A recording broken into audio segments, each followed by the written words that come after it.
ക്രിസ്തുവിൽ സ്നേഹം നിറഞ്ഞവരെ, ഉപവാസത്തിന്റെയും പ്രാർത്ഥനയുടെയും നോമ്പുകാലത്തിലേക്ക് നാം പ്രവേശിച്ചിരിക്കുകയാണ്.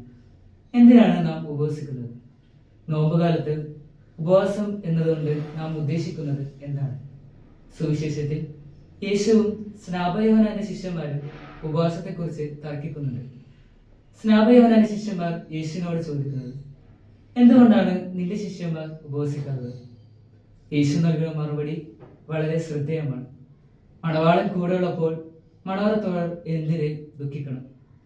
ഒരു ഉദാഹരണത്തിന്, നമ്മുടെ ജീവിതത്തിൽ നമ്മുടെ പ്രിയപ്പെട്ടവർ കൂടെയുള്ളപ്പോൾ നമുക്ക് ദുഃഖിക്കാൻ ഒരു കാരണവുമില്ല. മറിച്ച് നാം അവരോടൊത്ത് സന്തോഷിക്കും. എന്നാൽ അവർ നഷ്ടപ്പെടുമ്പോൾ നാം ദുഃഖിക്കും. ഇത് തന്നെയാണ് ഈശോയിൽ പറയുന്നത്. പിന്നെ എന്തിനാണ് നാം ഉപവസിക്കുന്നത്? എന്താണ് നോമ്പുകാലം? നഷ്ടപ്പെട്ടു പോയതിനെ, കളഞ്ഞു പോയതിനെ അന്വേഷിക്കുന്നതാണ് ഓരോ നോമ്പുകാലവും. നമ്മുടെ ജീവിതത്തിൽ നഷ്ടപ്പെട്ടു പോയ ഈശോയോടുള്ള ബന്ധം, അതിലൂടെ എനിക്കും ഈശോയിലും ഇടയിൽ രൂപപ്പെട്ട അകൽച്ച, അതിന് കാരണമായ സാഹചര്യത്തെ അന്വേഷിച്ച് കണ്ടെത്തി ഒരു തിരിച്ചുവരവ് നടത്താനുള്ള സമയവും കൂടിയാണ് ഓരോ നോമ്പുകാലവും. പഴയതിൽ നിന്നും പുതിയതിലേക്ക് മാറുന്നത് ഇപ്പോഴത്തെ ഒരു ട്രെൻഡാണല്ലോ.